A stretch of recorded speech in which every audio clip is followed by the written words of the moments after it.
à tous, merci de nous rejoindre au Parlement européen à la recherche du fameux plan B des 27 après le référendum qui a conclu au nécessaire Brexit. En effet, mardi et mercredi se tenait ici à Bruxelles, capitale européenne, un sommet où David Cameron a expliqué qu'il ne regrettait rien. C'était pourtant son dernier sommet, le premier aussi mercredi à 27 sans les Britanniques, sommet informel. Les 27 s'interrogent sur la réponse à apporter à la crise morale qu'ils traversent, évidemment suite au référendum. Seuls les Britanniques peuvent enclencher le fameux article 50 de procédure de divorce et ils tardent décidément à le faire. Il y a du flottement entre les capitales européennes sur le projet de relance du rêve européen et nous allons en parler aujourd'hui en compagnie de Judith Kirsten Darling. Bonjour. Bonjour. Vous êtes députée européenne des socialistes et démocrates britanniques, bien sûr, très déçus des résultats de ce référendum. Et vous n'êtes pas la seule puisque vous êtes aujourd'hui en compagnie d'Aline Smith. Bonjour. Bonjour. Député européen du Parti national écossais qui se range ici au Parlement aux côtés des Verts. Qui a déclenché d'ailleurs dans cet hémicycle en début de semaine une standing ovation parce que vous avez dit que vous vouliez rester européen à la différence donc du reste du Royaume-Uni. On va parler de ce cas écossais bien sûr. Nous sommes en compagnie aussi de Jean Arthuis. Bonjour. Bonjour. Député européen des libéraux et démocrates français. La France qui dit qu'il faut aller vite pour trouver une réponse, un sursaut. Et nous sommes aussi en compagnie d'un Polonais, naturellement, Jacek Jaruzelski, bonjour, député européen du Parti populaire européen. Alors, à tous, finalement, une première réflexion sur ce fameux article 50 qui, finalement, est la mise en œuvre, le démarrage du divorce. Et apparemment, ça a l'air d'être compliqué pour les Britanniques de le déclencher. Ça sera en septembre, on attend le congrès le 9 septembre des Tories et rien ne peut se faire avant. Enfin, que se passe-t-il ? Mais pour moi, c'est étonnant maintenant, après la campagne, que les gens qui ont amené nous à la porte de l'Europe n'avaient pas un plan pour comment on quitte l'Europe. Et donc, la crise qu'on a maintenant en Angleterre, en Grande-Bretagne, je dois dire, c'est vraiment qu'est-ce qu'on veut de cette négociation. Et dès qu'on n'a pas choisi quelles sont les priorités, et il y a un conflit dans les deux camps de la campagne pour quitter l'Europe, il y a ceux qui veulent arrêter l'immigration, et ça, c'est le premier point. Et il y a ceux qui veulent garder la libre circulation et garder l'accès au marché unique. Et là, il y a un conflit entre les deux camps. Garder l'accès au marché unique, même dans un statut genre Norvège et Suisse, on est en train d'expliquer aux Britanniques, et ils sont même en train un peu de le comprendre, que cette libre circulation, elle va avec des engagements sur la libre circulation des personnes aussi, c'est-à-dire des migrants possibles intra-européens, M. Jaruzelski, parce que ça a été très présent dans la campagne. En Grande-Bretagne, on a mélangé deux choses, les mouvements libres des citoyens européens et l'immigration du dehors de l'Union européenne. Donc une grande confusion et énormément de fausses informations qui ont été utilisées dans les mensonges, la caricature de l'Union européenne, tout ça. Donc la décision a été prise à la base de fausses informations. Mais maintenant, c'est aux Britanniques de décider de déclencher l'article 50. Justement, Jean Arthuis, David Cameron ne prend pas cette responsabilité en ce qui le concerne. Et la France, elle, dit clairement, par la voix de François Hollande, mais on ne veut pas attendre, on ne veut pas finalement qu'ils dictent le tempo, ces Britanniques. Je crois que l'Europe est aujourd'hui en danger. L'Europe ne parle pas aux Européens. Et c'est vrai que les Britanniques ont toujours eu une place et un rôle particulier. En quelque sorte, les Britanniques ont façonné l'Union européenne pour essayer de la réduire au marché et au libre-échange. Le grand slogan étant de satisfaire les consommateurs avec les prix les plus bas possibles. Mais les Européens ne sont pas seulement des consommateurs. Les Européens sont des citoyens et ils attendent autre chose de l'Europe. Ils attendent plus de sécurité, plus d'emplois. Qu'est-ce qu'ils attendent des Britanniques aujourd'hui? Alors, les Britanniques, est-ce qu'il faut qu'ils le déclenchent les vite, Britanniques et pourquoi? ont régulièrement bloqué le processus de gouvernement de l'Europe. je vous rends attentif au fait que depuis février, il ne se passe plus rien pratiquement. On a dû attendre de laisser passer le référendum pour prendre connaissance du budget pour 2017, pour voter sur la révision du cadre financier pluriannuel. Enfin, les Britanniques ont tenu l'Europe dans un rôle un peu marginal. Ça ne peut pas continuer éternellement. Il faut qu'à partir de ce référendum, les choses changent et que l'Europe puisse dire quel est son projet. Car dans le débat ou tendre avec les Britanniques, on s'est quand même posé la question. D'ailleurs, dans le couple franco-allemand aussi, ça tiraille un peu. Dur ou tendre avec les Britanniques, vite ou pas vite? Puisque c'est ça dont il s'agit dans les débats entre les 27, on le sent bien. La réponse est vite après le déclenchement de l'article 50, pas avant. Donc avant, il n'y aura pas de négociations secrètes, aucune procédure. Aucun marchandage, vous dites. Non, le Juncker, il a défendu aux commissaires directeurs généraux de parler avec le côté britannique. Mais sur la Grande-Bretagne, ils veulent manger les gâteaux et les sauvegarder. Ce n'est pas possible. Le marché unique sans la monnaie unique, par exemple. Ce qui est contradictoire. Alors, justement, autre fait marquant qui va vous intéresser, Alix Smith, alors que l'Écosse a voté à 62% pour rester dans l'Union européenne, sa première ministre et chef de file, Nicola Sturgeon, a prévenu qu'elle pourrait réclamer un second référendum d'indépendance. Elle a rencontré mercredi à Bruxelles Jean-Claude Juncker et également Martin Schulz, ici même au Parlement, pour faire part de sa volonté de rejoindre le club européen. Et si c'était possible, alors on regarde tout de suite des nouvelles de cette tournée européenne. Elle n'était pas invitée, mais c'est tout sourire que Nicola Sturgeon arrive à Bruxelles. Reçue par le président du Parlement européen, Martin Schulz, elle vient plaider la cause de l'Écosse, qui à 62% a voté pour le maintien dans l'Union européenne. C'était un plaisir de rencontrer le président et de discuter de la situation actuelle. Ça a été l'occasion pour moi d'exprimer la position de l'Écosse et son désir de rester au sein de l'Union européenne, ainsi que de protéger notre relation avec l'Union européenne. Bien sûr, c'était une rencontre préliminaire et je remercie le président de m'avoir reçu ce matin. Cette visite de la première ministre écossaise place l'exécutif européen dans une position délicate, puisque la procédure de divorce n'a pas été encore engagée par le Royaume-Uni. Elle devrait être activée par le prochain gouvernement britannique. Mais les Écossais tiennent à faire entendre leur voix et leur vote à Bruxelles, comme cet eurodéputé qui mardi a prononcé un discours poignant.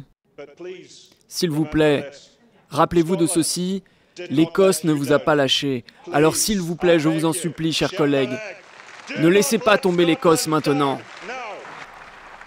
Des mots salués par une ovation debout dans le Parlement, tandis qu'à Édimbourg, des centaines de personnes manifestaient leur attachement à l'Union européenne avec cette cornemuse qui jouait pour le drapeau bleu et jaune.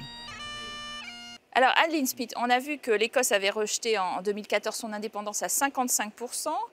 Et aujourd'hui, c'est à nouveau à l'ordre du jour pour Nicola Sturgeon, votre première ministre, qui a rencontré d'ailleurs 2 leaders européens qui sont encore prudents pour permettre le rapprochement, l'adhésion au club européen de l'Écosse.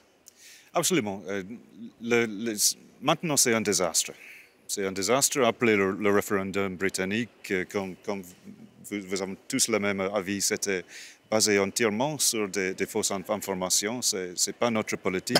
Même le Parti travailliste, il y a beaucoup de gens au Royaume-Uni qui ont voté pour rester dans le cadre. La plupart, on doit dire. Voilà. 52 pour quitter, 48 pour rester. Alors, c'est dynamique à Westminster. Westminster, c'est un désastre maintenant. Ce n'était pas notre politique. Nous gardons notre droit de faire un autre référendum sur l'indépendance écossaise, mais ce n'est pas notre premier objectif. C'est un désastre et nous devons sauver tout ce que nous pouvons. Alors, maintenant, c'est une question d'ouvrir les portes du capital des États membres et notre ami à Bruxelles. Nous sommes un gouvernement fort, capable, pro-européen et nous sommes sérieux. Nous avons un sérieux emploi à faire. Alors justement, est-ce que il n'y a pas un peu de part de provocation de la part des institutions, de Juncker par exemple, de recevoir Nicola Sturgeon pour dire attention, vous voyez, ça ne se passe pas très bien du côté de l'Écosse suite à ce référendum et puis c'est un moyen de pression. C'est le gouvernement national qui peut décider que 50 soit utilisé. Et dès que le gouvernement à Westminster n'a pas décidé de lancer l'article 50, je comprends que Jean-Claude Juncker veut augmenter la pression sur le gouvernement britannique et j'imagine que l'Écosse et Nicola Sturgeon, c'est inutile pour augmenter la pression de la partie de le pays qu'ils ont voté par une grande majorité pour rester. Ce n'est pas uniquement l'Écosse, c'est aussi l'Irlande du Nord. Et on est vraiment dans une crise en Grande-Bretagne actuellement, une crise économique. On a les Votre effets leader déjà. de parti a été mis en minorité, Jeremy Corbyn, Oui. parti travailliste, pour ne pas avoir fait lui non plus suffisamment campagne. Et pourtant, il a refusé de démissionner en ce qui le concerne. Oui, Donc, oui, le c'est parti tout le travailliste. paysage politique qui est, moi, je peux dire, franchement, j'étais sur le terrain tout le temps en train de faire la campagne. Le parti travailliste a fait une vraie campagne pour essayer Sauf pour peut-être à rester sa tête. en Europe. Corbyn aussi a fait une campagne pour rester en Europe. Le problème, c'est que dans notre média, on avait reçu 4% de le couvage des médias et le reste était dominé par Cameron et par Osborne. Et pour le vote travailliste, Cameron n'est pas quelqu'un qui va convaincre à rester en Europe. Nous avons le même problème. C'est un grand problème de la manière que la campagne a été gérée au niveau national. Alors, c'est vrai qu'on voit bien qu'il y a un bras de fer qui est engagé finalement sur le déclenchement de ce divorce, Jean Arthuis, et la définition du futur statut du Royaume-Uni. On est un peu étonné quand même, il y a eu pas mal de sondages qui disaient qu'il y aurait peut-être un Brexit. Pourquoi est-ce qu'il n'y a pas de feuille de route franco-allemande, de plan B européen qui soit d'ores et déjà écrit, scripté? C'est bien le sujet. C'est qu'il n'y a pas de leadership en Europe aujourd'hui. Et qu'il n'est pas facile de défendre l'Europe auprès des citoyens parce que l'Europe ne parle pas aux citoyens. On n'a pas pris de résolution sur ce que pourrait être l'Europe demain par rapport aux migrations, par rapport au contrôle des frontières extérieures, par rapport à l'accueil des immigrés, par rapport à la lutte contre les paradis fiscaux, contre les fraudes fiscales, par rapport au climat. L'Europe, les chefs d'État et de gouvernement achètent du temps. Et ça ne devait pas être simple en Grande-Bretagne que de défendre l'idée de rester dans l'Union européenne. D'autant que Cameron avait dit, voilà, j'obtiens des concessions de la part du Conseil, de la part de M. Tusk et des chefs d'État et de gouvernement. L'Europe n'a pas pour vocation d'être plus unie au plan politique. Et je n'aime pas Bruxelles. Défendre le maintien quand on tient un tel discours, c'est quand même un exercice difficile. En fait, le truc qui m'a vraiment frappé dans la campagne, c'est notre campagne était par rapport aux petites choses, les très petites choses, mais pas la grande. L'Europe doit s'occuper de grandes choses. Et on est dans l'occupationnel parce qu'on ne s'occupe pas des grandes choses. Alors, Monsieur Jaruzelski, qu'en est-il de la position? On parle du couple franco-allemand, il y a une tentative de se réunir avec l'Italie aussi pour parler d'une même voix, mais qu'en est-il finalement de l'Europe centrale et orientale? Dans votre pays, la Pologne, je précise que vous êtes dans l'opposition par rapport au parti au pouvoir, qui est le parti PiS, avec Mme Szydło, mais surtout avec, pour tête pensante, M. Kaczynski, qui a d'ailleurs dit qu'il fallait que M. Tusk démissionne au Conseil européen dans la foulée. Enfin, la polémique un peu europhobe qu'on voit se développer en Pologne, en Hongrie, etc. On ne peut pas compter sur ces joueurs dans le club des Européens convaincus. Premièrement, il ne faut pas organiser de petits groupes. Des réunions de Steinmeier des 6 pays fondateurs à Berlin, de positions communes franco-allemano-italiennes ou franco-britanniques. Dans ce moment, il faut être ensemble en 27. Parce que tout ça, le petit groupe, ça divise. Si vous lisez le sondage de Pew Research, le plus grand support pour la construction européenne, numéro 1 en Europe, c'est Pologne, numéro 2, c'est la Hongrie. Les pays de l'Europe centrale n'ont aucune intention de quitter l'Union européenne.